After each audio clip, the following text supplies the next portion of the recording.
예당 친구들 안녕. 2022학년도 EBS 수능 특강 독서 사회문화 4강 부가가치세 해설 영상입니다. 이 글은 부가가치세의 개념, 계산 방법, 그 다음에 감면제도 등에 대해서 다루고 있습니다. 그래서 부가가치세를 계산하는 여러 방법을 우리가 실제 사례에 적용할 수 있어야 하고요. 그 다음에 감면제도의 차이를 명확하게 이해해야 할 것입니다. 주제는 위에 있죠? 부가가치세의 대상 및 계산 방법과 관련된 제도 되겠습니다. 자, 그러면 1문단부터 해설 들어가 보겠습니다. 1문단입니다. 부가가치세란 국세의 하나로 국세의 하나이다. 재화의 공급이나 수입, 용역의 공급 과정 각 단계에 붙은 부가가치에 대해 부과하는 조세이다. 그래서 재화를 하나의 물건을 공급하고 수입하고 용역하는 그 공급 과정에 각 단계마다 덧붙은 부가가치에 대해 매기는 세금이 바로 부가가치세이다라고 보시면 되겠습니다. 재화는 공급 또는 수입이 되기까지 여러 과정을 거치는데 그 각 과정에서 하나의 과정이 아니라 모든 과정이겠네요. 이전에 생산된 재화의 여러 요소를 더해 새로운 생산물을 만든다. 첫 번째 단계에서 생산된 이 생산물에 더하기, 새로운 요소를 더하고 또 거기에 새로운 요소를 더해서 판매되기까지 과정, 여러 가지 과정을 거친다. 이런 뜻이 되겠습니다.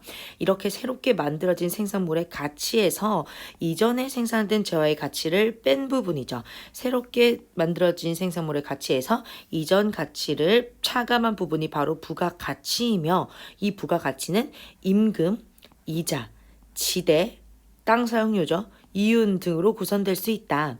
용역이 공급되는 과정도 이 부가가치와 유사한데 용역의 공급은 노동력을 제공하는 것뿐만 아니라 노동력과 시설물, 권리 등을 사용하게 하는 것도 용역에 포함된다라는 것입니다.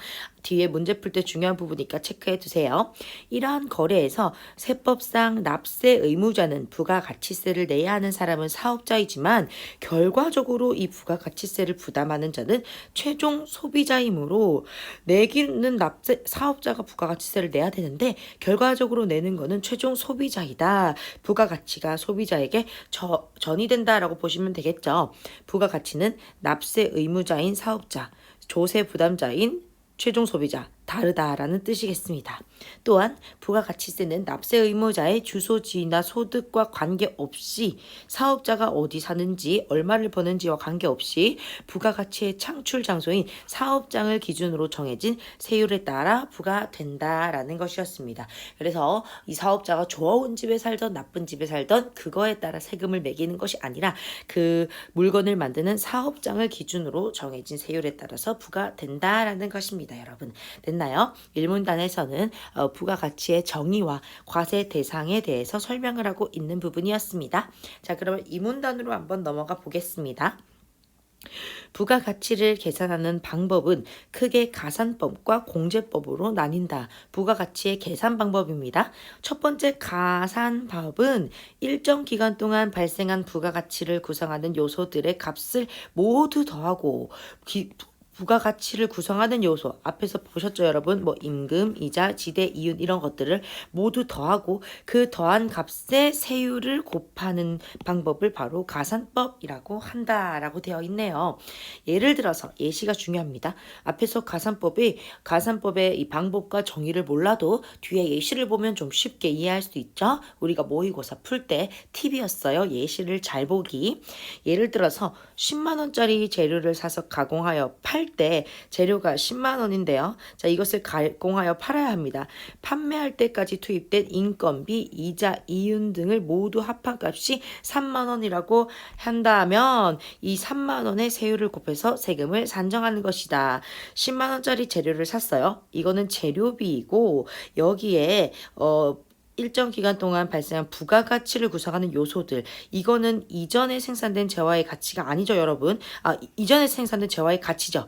여기에서 새롭게 생산된 재화의 가치가 13만 원이 된다는 거예요. 중간에 3만 원이 투입됐기 때문에. 그래서 이 3만 원의 세율을 곱하는 것 이것이 바로 가산법이다 라는 뜻입니다. 됐습니까?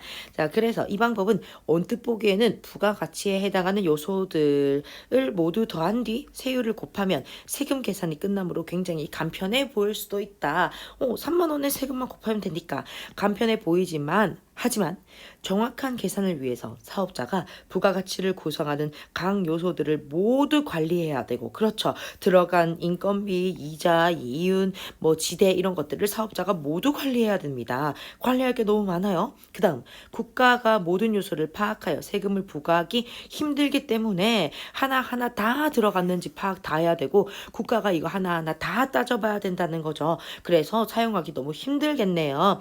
잘 사용하지 않는다라고 되어 있습니다. 가산법이 있지만 가산법은 간편해 보이지만 사용하지 않는 이유 되겠네요. 그래서 공제법을 많이 사용한다는 거겠죠? 뒤로 넘어가서 공제법에 대해서 보겠습니다. 자, 공제법은 이전 단계의 거래액 또는 부담세액을 공제하여 세금을 계산하는 방법으로 공제 대상이 거래액이냐 세액이냐에 따라서 둘로 나뉜다. 자, 공제법도 역시 두 가지로 나뉠 수가 있다라는 겁니다. 첫 번째, 거래액을 공제하는 방법인 전 단계 거래 공제법은 일정 기간 동안 매출액에서 매입액을 뺀 금액을 세율로 곱하여 세금을 선정하는 방법이다라고 되어 있습니다. 됐나요, 여러분? 자, 그래서 이 방법은 직접 계산한 부가가치의 세율을 곱하여 부가가치세를 산출함으로 과세가 되는 대상이 어떠한 요소로부터 창출된 부가가치인지 납세 의무자가 명확히 인식할 수 있다는 장점이 있지만 전 단계 거래공제법의 장점이었습니다, 여러분. 어디에서 부가가치가 창출되는지 납세 의무자가 알 수 있다. 하지만 면세 제도를 적용하기 힘들다는 단점이 있다라고 되어 있습니다. 됐나요, 여러분? 면세 제도라는 것은 세금을 우리가 감면해 주세요 하는 제도를 말하는 거죠, 여러분. 자, 그래서 전 단계 거래 공제액의 장점과 단점이 있었습니다. 부담 세액을 공제하는 방법인 전 단계 세액 공제법은 다른 점은 거래액을 공제하는 것, 두 번째는 세액을 공제하는 것입니다. 이것은 일정 기간 동안 매출액의 세율을 곱하여 매출 세액을 구한 뒤 내가 100만 원을 벌었어요. 이 100만 원에 대한 세액을 말하는 거죠. 곱하기 10, 만약에 10%라고 생각하시면 되는 겁니다, 여러분. 그쵸? 자, 10%를 곱하기 10%죠. 곱하기 10%. 자, 그래서 매출세액을 구한 뒤에 이전 단계의 매입액에서 내가 이 100만 원짜리 물건을 만들기 위해서 그 전 단계 물건을 얼마에 사왔냐, 그 매입액에 세율을 곱하여 산출한 매입세액을 매출세액에서 빼는 방법이다. 그래서 내가 팔아서 번 돈의 세금에서 내가 사올 때 낸 세금을 뺀다라는 것이겠죠.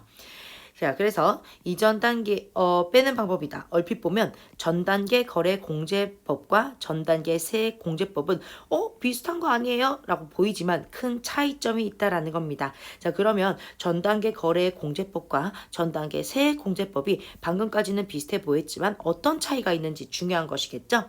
매출액과 매입액만 증빙하면 되는 전자와 달리 전 단계 거래 공제법은 내가 매출액, 매입액만 증빙해 보이면 된다. 이것만 서류로 제출을 하면 된다라는 건데, 후자는 전 단계의 납부세액을 증빙해야지 공제를 받을 수 있대요.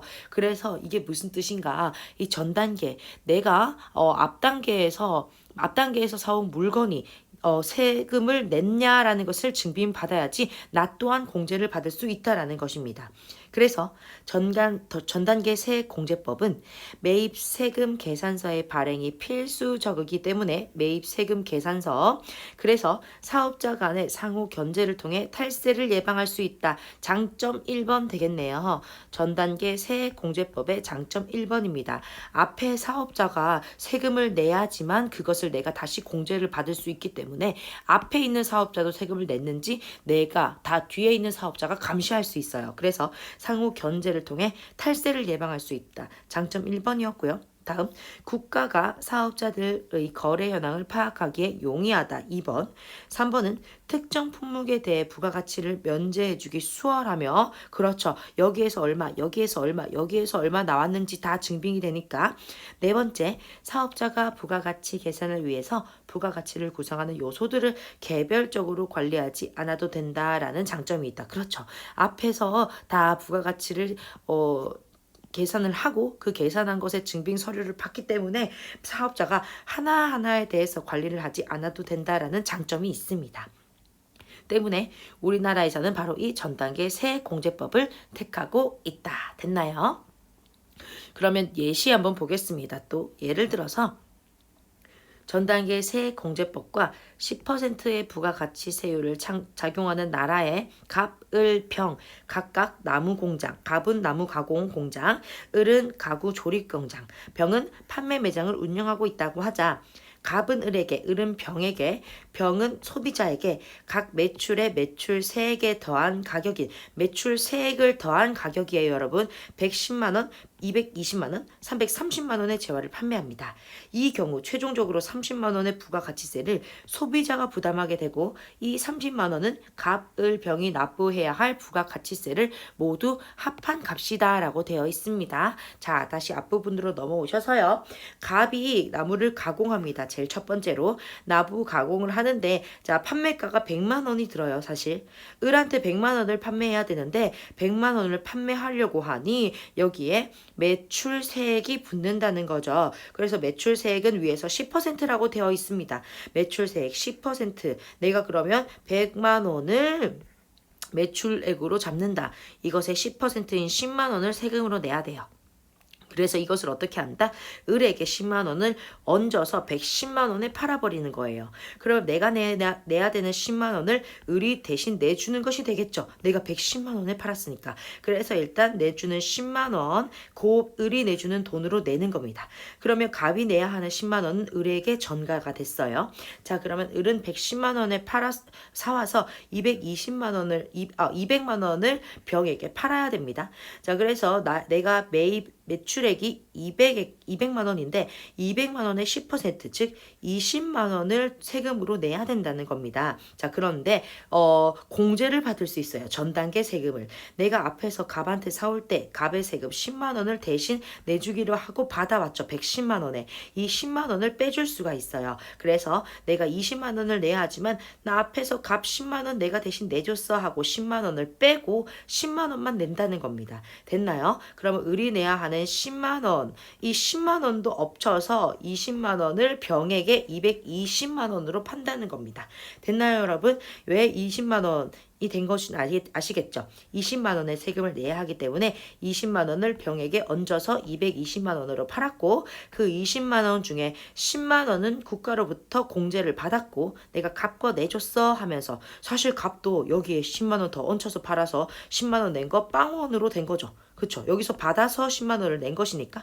자, 근데 을은 20만 원 중에 10만 원 저 공제해 주세요 해서 남은 10만 원만 냈다는 겁니다. 하지만 그 10만 원도 20만 원 모두 병에게 전가됐기 때문에 병한테 받은 돈으로 냈다라고 보시면 되겠습니다. 그러면 최종적으로 나라에 10만 원 냈지만 각각 다음 사람한테 얹힌 돈에서 냈기 때문에 빵원이다라고 보시면 되겠죠. 그러면 그 모든 것을 병이 떠안게 되는 겁니다. 병은 220만 원을 주고 300만 원짜리 가구를 만들어냈어요. 그래서 매출액은 300만 원인데 여기에 10%를 더한 값을 소비자에게 팔아야 하니까 10% 30만 원의 세액을 더해서 소비자에게 330만 원에 팔았습니다. 자, 병은 그러면 30만 원의 세금을 내야 하는데 여기에서 을에게 20만 원의 세금을 얹혀서 받았습니다. 라고 해서 국가에 20만 원을 공제받을 수 있고 남은 10만 원을 자기가 내는 거예요. 근데 역시 소비자에게 330만 원, 30만 원의 세금을 모두 더해서 팔았기 때문에 이 30만 원에서 10만 원이 포함되어 있습니다, 여러분. 10만 원을 냈지만 공제를 빵원을 냈다라고 볼 수 있겠죠. 그럼 결국에는 이 갑의 10만 원, 을이 냈어야 할 10만 원, 병이 냈어야 할 10만 원이 모두 소비자에게 전가되었다. 결국 맨 위에서 봤던 부가가치를 부담하는 자는 최종 소비자이다 라는 것을 우리가 예시에서 쉽게 살펴볼 수 있었습니다. 됐나요? 다음 지문으로 넘어가 보겠습니다. 이번에는 특별한 경우 부가가치세를 면해주기도 하는데 면세제도네요. 이러한 제도로 영세율 제도, 면세제도 두 가지가 있습니다. 첫 번째, 영세율 제도란 매출액을 계산해 0%의 세율, 즉 영세율을 적용하는 제도로 수출하는 재화에서 주로 적용된다. 영세율을 적용받으면 매출세액이 0이 되므로 내야 할 부가가치세가 없어지고, 그렇죠. 부가가치세 없죠. 내가 300만 원을 매출액이 300만 원이다. 여기에 30만 원을 부가가치세로 내야 되는데 이 매출세액을 빵원으로 만들어줍니다. 없어지는 거예요. 부가가치세 없어지고요. 그 다음 이미 지불한 매입세액도 환불받을 수 있다. 내가 300만 원짜리 재화를 판매하는데 이 300만 원을 만들기 전에 이전에 내가 이 재료를 만약에 220만 원에 사왔다. 그 중에 20만 원이 매입세액이었다라고 하면 20만 원을 감면받을 수도 있다라는 겁니다. 세금 다 감면해 주는 거죠, 여러분. 환급받을 수 있다. 이로 인해서 해당 단계뿐만 아니라 이전 단계에서 부과된 부가가치세가 모두 취소되므로 다 받는 거니까요. 환급 받는 거니까 해당 재화 및 용역의 부가가치세의 부담이 완전히 없어진다. 빵원이에요. 다 빵원. 영세율 제도로 인해서 수출하는 재화의 가격 경쟁력이 높아지고, 그렇죠.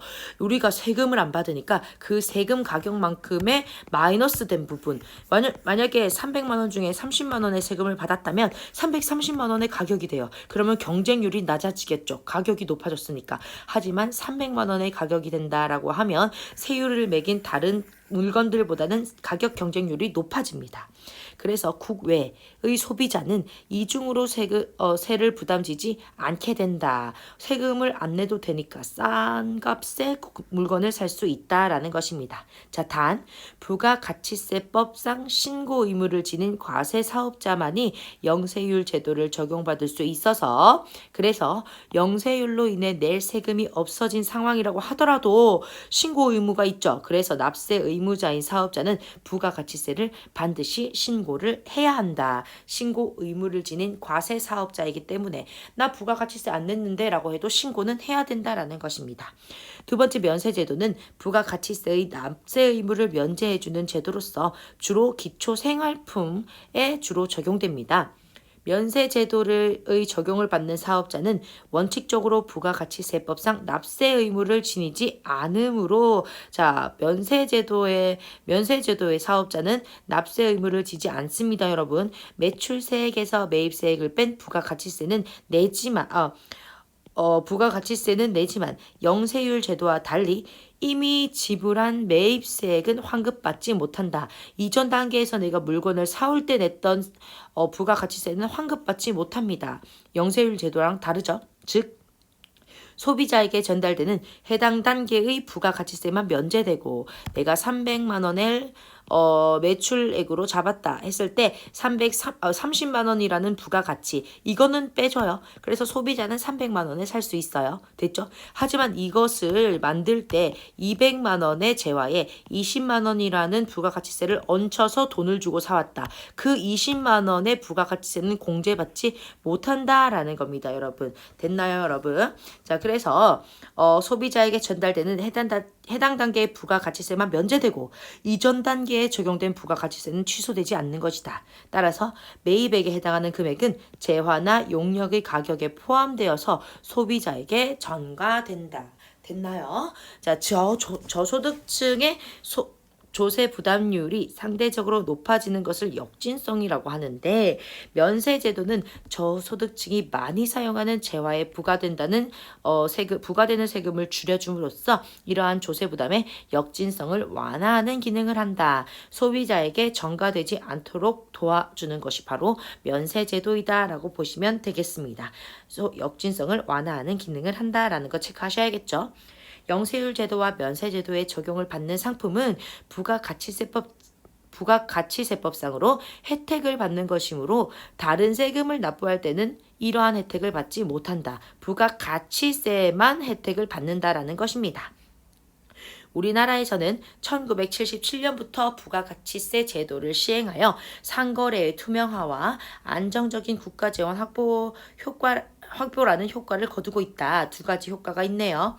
부가가치세와 같은 거래세는 일반적으로 국가의 세입에서 차지하는 비중이 크므로 정부가 국가를 원활히 운영하는데 부가가치세의 역할이 매우 크다라고 볼 수 있다.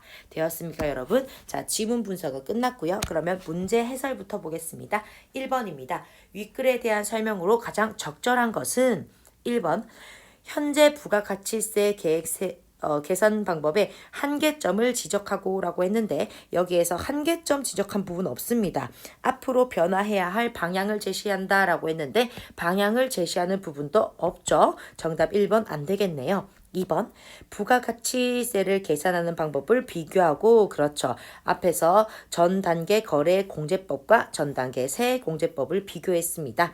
부가가치를 면하게 해주는 제도를 설명하고 있다. 영세율 제도와 면제 제도가 있었죠. 정답은 2번 되겠습니다. 3번도 볼까요? 우리나라의 부가가치세 계산 방법이 변화해온 과정을 정리하고 변화해온 과정 없고요. 부가가치세의 의의는 있었습니다. 그쵸? 의의를 밝히는 것은 있었고요. 4번 부가가치세의 기능에 대한 두 가지 견해를 비교하는 부분 없었습니다. 하지만 부가가치세가 경제에 미치는 영향 마지막 문단에 나와 있었고요. 5번 부가가치세가 세금의 종류 중 어디에 속하는지를 밝히고 라고 했는데 첫 번째 줄에서 국세에 속한다라고 했었죠. 근데 다른 세금에 비해서 어떤 장단점이 있냐 다른 세금에 대한 언급은 없었습니다. 정답은 2번 되겠습니다. 자, 그러면 넘겨서 2번으로 가볼게요. 윗글의 내용과 일치하는 것은 내용 일치 문제네요. 1번 노동력의 형태로 제공되는 상품에도 부가가치세가 부과될 수 있다라고 했는데 노동력의 형태로 제공되는 상품 앞에서 말했습니다. 용역을 말하는 것이었죠. 여기에도 부가가치세가 부과될 수 있다. 맞습니다, 여러분. 정답 바로 1번 되겠네요. 2번, 3번, 4번, 5번은 1문단에 나와 있으니까 여러분 1문단을 꼼꼼히 비교하면서 풀어보시면 되겠습니다. 너무 쉬워서 풀이 생략할게요. 3번으로 넘어가 보겠습니다. A와 B에 대한 설명으로 가장 적절한 것은 이라고 했는데 A는 영세율 제도였고요. 그 다음 B는 면세 제도였습니다. 자, 그러면 영세율 제도, 면세 제도 비교 한번 해볼게요. 적절한 거 찾는 것입니다. 영세율 제도는 면세 제도와 달리 주세 부담의 역진성을 완화하는 기능을 한다. 우리 앞문단에서 살펴봤을 때 역진성 완화하는 거 초록색으로 되어 있죠. 면세 제도였습니다. B는 A와 달리라고 해야 되죠. 1번 땡. 2번 면세 제도는 영세율 제도와 달리 수출 상품의 가격 경쟁력을 높인다. 수출 상품의 가격 경쟁률을 높이는 것은 파란색 영세율 제도네요. 역시 A는 B와 달리라고 해야 됩니다. 틀렸습니다.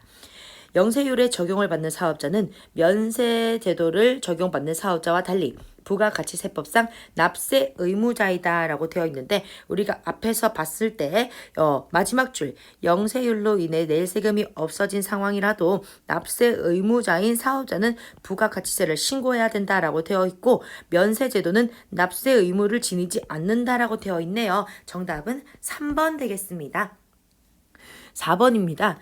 A와 B는 모두 국가 재원을 보다 많이 확보하기 위한 제도이다 라고 했는데요. 둘 다 세금을 면제해 주기 때문에 국가 재원을 확보하지 못하겠죠. 둘 다 틀렸습니다. 5번 A와 B를 적용받는 상품은 부가가치세 이외의 세금을 납부할 때도 같은 혜택을 적용받는다? 틀렸죠, 여러분? 앞에서 봤을 때 다른 세금을 납부할 때는 혜택받지 못한다라고 되어 있습니다. 정답은 3번 되겠습니다. 4번이에요. 윗글을 읽고 기억에 관해 친구한테 설명한다고 할 때 빈칸에 들어갈 내용으로 적절하지 않은 것은 기억은 전 단계 세액 공제법입니다, 여러분. 자, 틀린 거 찾아보겠습니다.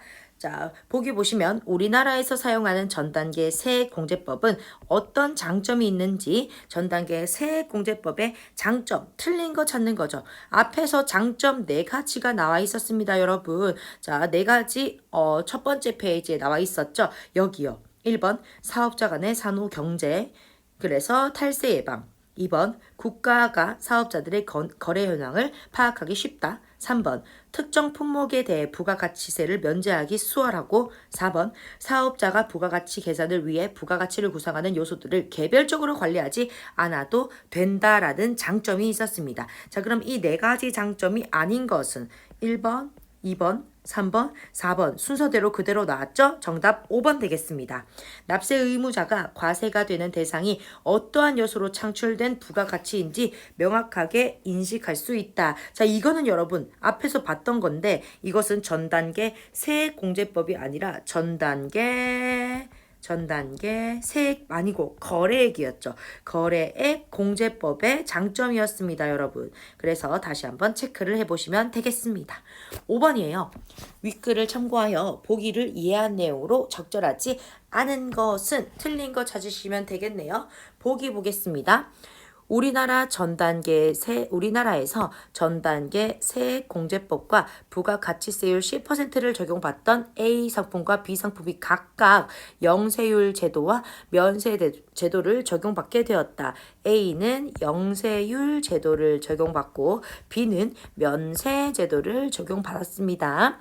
아래 상품 A를 판매하는 사업자와 B를 판매하는 사업자 각각의 매입액과 매출액 되겠네요. 자, 그래서 밑에 보시면 매입액, 매출액은 모두 세금이 포함되지 않은 금액이고 영세율 제도, 면세 제도가 적용되기 전후의 금액이 동일하다라고 가정한다라고 되어 있습니다. 자, 그러면 1번부터 볼게요. 1번입니다. 상품 A를 구매하는 국외 소비자의 세금 부담이 늘어나겠군. 앞에서 봤을 때 영세율 제도는 수출 상품에 적용되기 때문에 국외 소비자의 세금이 줄어든다라고 나와 있습니다. 세금을 안 내는데요. 세금 없는 가격으로 산다니까요. 그쵸? 1번 땡. 2번입니다. 상품 B를 판매하는 사업자죠. 세제 개편 이전에 B의 부가가치를 10만 원 덜 내게 되겠군이라고 되어 있습니다. 자, 면세제도인데요. 면세제도를 보시면 부가가치세를 얼마를 계산할 수 있는지 보시면 되겠습니다.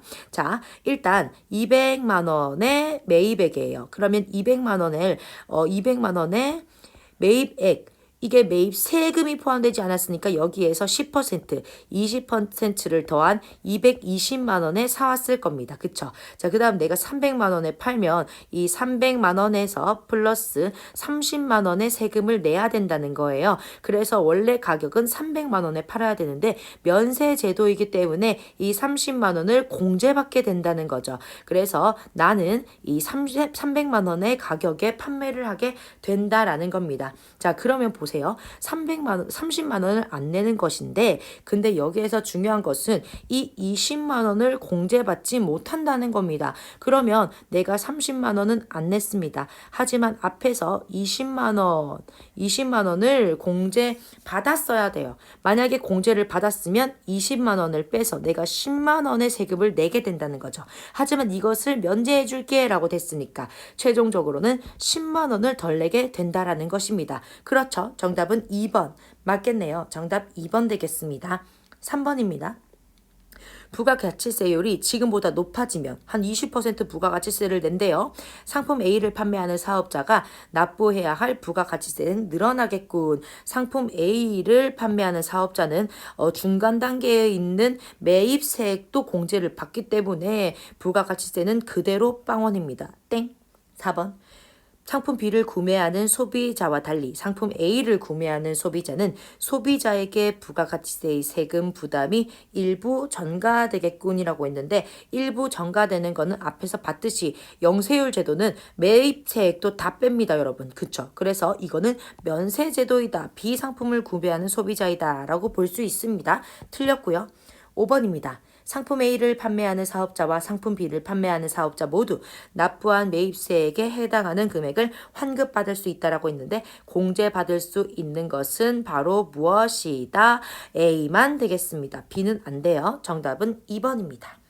마지막 문제 6번입니다. 가의 문맥적 의미와 가장 가까운 것은 이라고 했는데요. 가는요. 자, 앞에서 효과를 거두고 있다라는 거두다입니다. 여기에서 거두다는 좋은 결과나 성과를 얻다라는 것이겠죠. 좋은 결과나 성과를 얻다라는 의미에 가장 가까운 것 정답 쉽네요. 3번 되겠습니다. 됐나요, 여러분? 그러면 여기까지 사회문화 4강 부가가치세에 대한 지문 해설과 문제 해설 마치겠습니다. 여러분 안녕.